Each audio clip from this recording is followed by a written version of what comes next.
अस्सलाम वालेकुम। मोहम्मद अज़हर सिद्दीक अपने प्रोग्राम के साथ हाज़िर खिदमत है। प्रोग्राम मैंने आपके साथ बड़ी डिटेल में कर लिया नेशनल क्राइम एजेंसी के रोल के ऊपर, और सारा कुछ सच दस्तावेज़ी सबूत के साथ आपको सब बता दिया। और आप दूसरी तरफ देखें, दीदा दिलेरी से झूठ बोलना, शर्म नहीं आती है, हया आनी चाहिए, मगर क्या करें आप।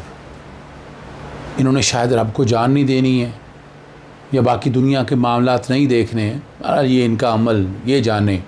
हमारा काम है आप तक सच बताना।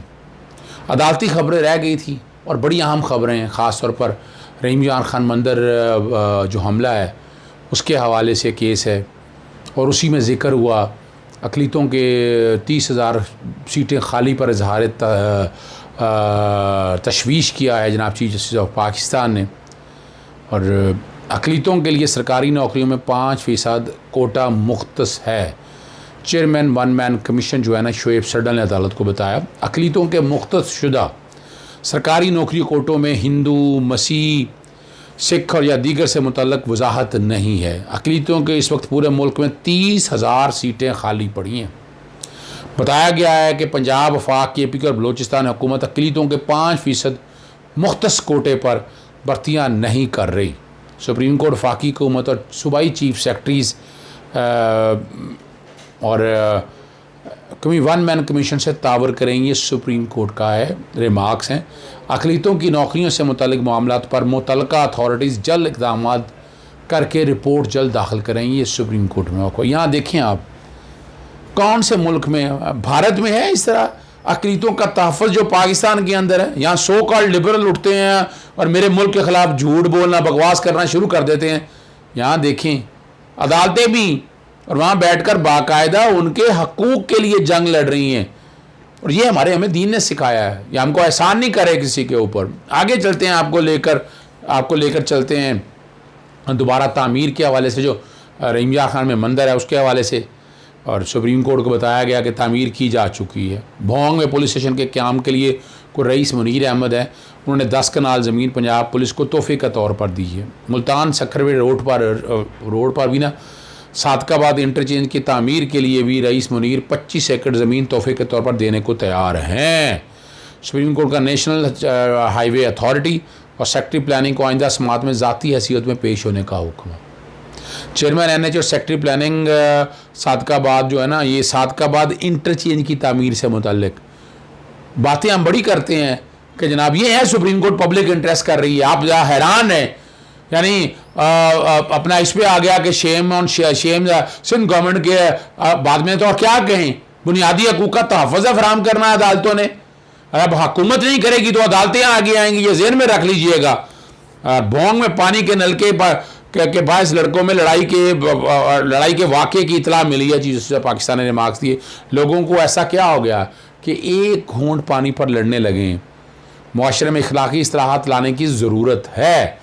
और भोंग के कच्चे के इलाके बायस आज भी ख़तरा मौजूद है। डॉक्टर रमेश कुमार ने बताया कर्क मंदिर की दिसंबर से अब तक तामीर मुकम्मल नहीं हो सकी, ये वो बताते हैं। चीफ जस्टिस ने एडवोकेट जनरल KP को रोस्टरम पर बुला लिया, बताएं कर्क मंदिर अब तक मुकम्मल क्यों नहीं हो सका। और कर्क मंदिर का बजाते खुद 3 बार जाकर मुआयना किया एडवोकेट जनरल शुमाइल भट्ट हैं जो KPK से हैं। कर्क मंदिर की तामीर अदालत के हुक्म के मुताबिक मुकम्मल हो चुकी है, ये उन्होंने कहा है। कर्क मंदिर की तामीर और हिंदू कम्युनिटी के इस पर इज़हार इत्मीनान की वीडियो रिकॉर्डिंग भी मौजूद हैं। सुप्रीम कोर्ट का चीफ सेक्रेटरी KP को कर्क मंदिर की तामीर से मुतालिक रिपोर्ट जमा कराने का हुक्म, और केस की समाअत अदालत ने 1 महीने के लिए मुलतवी कर दी है। यानी पाकिस्तान को इस मामले में वाकई में कितना बदनाम करने की कोशिश, कितना स्पीडी से बहाल कर दिया। आप देखें इंडिया के अंदर, भारत के अंदर मस्जिदों के साथ क्या किया गया, कश्मीर के अंदर मुसलमानों के जुल्म ढाए गए, लेकिन आपने इस तरह का तेज़ तरीन मामला नहीं देखे। ये पाकिस्तान है, मुसलमान हैं, हम जगह देते हैं, हमारे लिए अज़ीज़ हैं, हमारे अक़लियतें बहुत अज़ीज़ हैं। तो ये नहीं है हम क्यों, हमारे दीन ने जब कहा है अक़लीतों का ध्यान रखने के लिए, तो इसमें तो बात ही कोई नहीं है। और एक और केस है सुप्रीम कोर्ट में, बड़ा अहम केस है ये।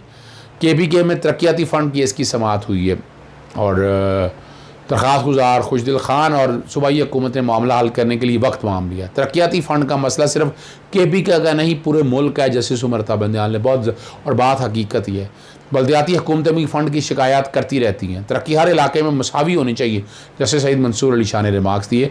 ऐसा नहीं होना चाहिए किसी इलाके में बिल्कुल फ़ंड ही ना मिले, और ये जस्टिस मंसूर अली शाह के रिमार्क्स थे। तरक्याती फ़ंड का जो भी हल निकालें उससे अदालत को आगाह करे। जस्टिस उमर अता बंदियाल ने बड़ा वाज़ तौर पर कहा, मुल्क में सड़कें बननी चाहिए, स्कूल और अस्पताल बनने चाहिए। हमारे यहाँ तो लूट मार का है, ये आला अदालतें ही हैं जो बुनियादी हकूक़ लेकर चलती है और मसाइल हमारे हल कर रही हैं। बुनियादी सहूलियत की फराहमी तो हर इलाके की ज़रूरत है। 1 माह के लिए अदालतें समाअत मुलतवी कर दी। और सुप्रीम कोर्ट में एक और बड़ा अहम केस है। यूनिवर्सिटी ऑफ गुजरात की खातून टीचर जो है ना, उसकी जिनसी हरासगी के खिलाफ दरख्वास्त है, इब्तदाई समाअत के लिए मंजूर कर ली है, और जिनसी हरासगी से तंग आकर नौकरी से इस्तीफ़ा दे दिया। खातून ने इस्तीफ़ा देकर वापस लिया, लेकिन यूनिवर्सिटी के रजिस्ट्रार ऑफिस ने फिर भी फारग कर दिया। हरासगी की इतनी खौफनाक किस्में आ गई कि खातून उसकी शिकायत करते हुए डर रही थी। खातून ने अपने इस्तीफ़े में लिखा कि वो घरेलू मसाइल की वजह से इस्तीफ़ा दे रही हैं। आपने नौकरी छोड़ने के बाद कुछ अफराद पर इल्ज़ाम लगा दिया कि वो हरासा कर रहे थे। नौकरी के दौरान यूनिवर्सिटी के रजिस्ट्रार को शिकायत की थी। ये दरख्वास्त गुजार जुवेरिया रशीद है, उन्होंने बताया। और केस की समाअत जो है ना, गैर मुअय्यना मुद्दत के लिए चीफ जस्टिस की सरबराही में 3 बेंच ने मुलतवी कर दी है। आपको ले चलते हैं सिंध हाई कोर्ट में, बड़ा ज़बरदस्त है। निसार खोड़ो साहब जो है ना, उनका ECL में नाम, वो जो एग्जिट कंट्रोल लिस्ट से खारिज करने के दौरान दरख्वास्त है। असिस्टेंट अटॉर्नी जनरल ने जवाब जमा करवाने के लिए मोहलत मांगी है। 21 अक्टूबर तक उन्होंने कहा है कि जवाब दाखिल किया जाए। निसार खोड़ो ने मुल्क से बाहर जाने का ना इजाज़त और ECL से नाम खरीदने की दरख्वास्त खारिज करने की दरख्वास्त दायर कर रखी है। नैब ने सिंध के गोदामों में गंदम चोरी और करप्शन के इल्ज़ाम पर इंक्वायरी कर रहा है। जो चूहे नहीं खा गए करोड़ों रुपए की गंदम। फिर कहा जा रहा है कि जनाब अदालतें ना करें। क्यों ना करें अदालतें? सारे मामले के अंदर लूट मार जा रही है। ईमानदारी से काम करा, अगर लोगों के मसाइल हल करें, करप्शन ना करें। पूरी दुनिया के अंदर पब्लिक इंटरेस्ट मामला को देखना है अदालतों ने, तो अदालतों की जिम्मेदारी है। आप उठाकर देख लें, चीफ जस्टिस रहे हैं PN भागवती, मेरे आइडियल हैं इंडियन सुप्रीम कोर्ट के। अब कमाल बड़े काम किए हैं। चेन्नप्पा रेड्डी, कृष्णा अय्यर, अपना जस्टिस मार्शल ले लें USA कोर्ट के। अगर आप इंग्लैंड में आ जाएं, लॉर्ड डैनिंग, क्या क्या काम किए हैं, कमाल की बातें हैं। अगर आप सोच लें, यहीं से समझ लें। और इसी तरह सिंध हाई कोर्ट में और दूसरी एक समाअत की करोड़ों रुपए के गंदम चोरी पर इंक्वायरी का मामला है, और दीगर की ज़मानत दरख्वास्त ज़मानत के ख़िलाफ़ इंक्वायरियाँ की जा रही हैं। ये नैब प्रोसिक्यूटर ने बताया। इंक्वायरी मुकम्मल करने के लिए मज़ीद वर्क दरकार है। मुलज़म की इस इंक्वायरी में वारंट गिरफ़्तारी जारी हो चुके हैं। ये नहीं, ये अदालत का इस्तेसवार।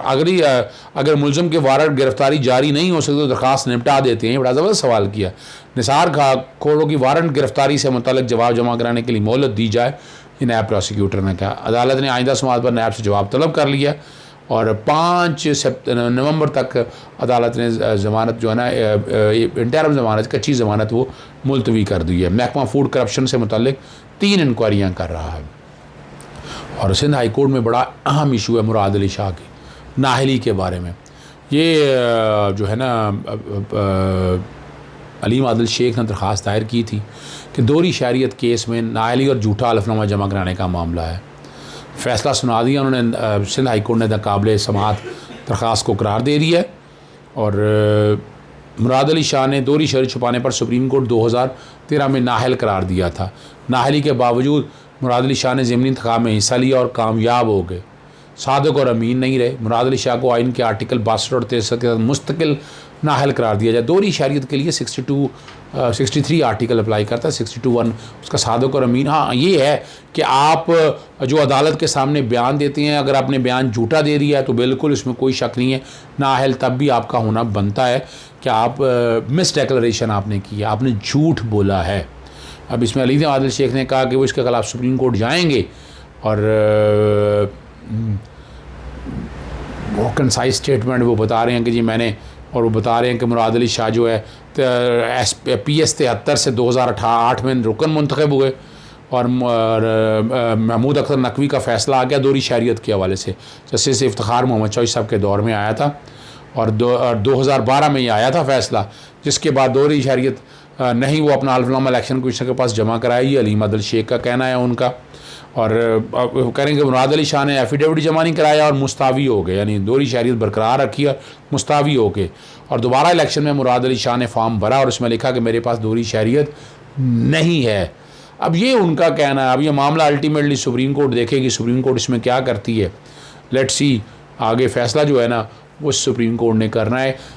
मैं फिर ये बताता चलूँ कि मैंने कल भी बताया था, जस्टिस अख्तर ने कहा कि ये मामला देखने ही कोर्टों ने है।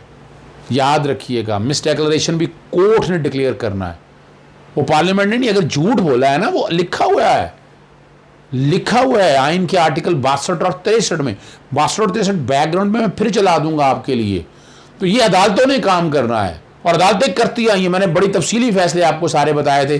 कुछ दोस्तों ने फिर मुझे कहा कि ज़रा मजीद ये अभी आपके सामने मुराद अली शाह का केस आ गया, ये मामला सुप्रीम कोर्ट में जाएगा। और सुप्रीम कोर्ट एक नहीं, हाई कोर्टें मुतअद्दिद बार ये करार दे चुकी हुई हैं। पार्लियामेंट तो आपके सामने है, मेरे पास कई केसेस मौजूद हैं कि मैंने स्पीकरों को लिखा, कई दफ़ा लिखा स्पीकर को, आज तक स्पीकर ने कुछ किया नहीं। चेयरमैन सेनेट को लिखा, कुछ नहीं किया। तो अल्टीमेटली मुझे अदालतों के पास ही आना है। इजाज़त चाहूँगा। अस्सलाम वालेकुम, अल्लाह हाफ़िज़, पाकिस्तान जिंदाबाद।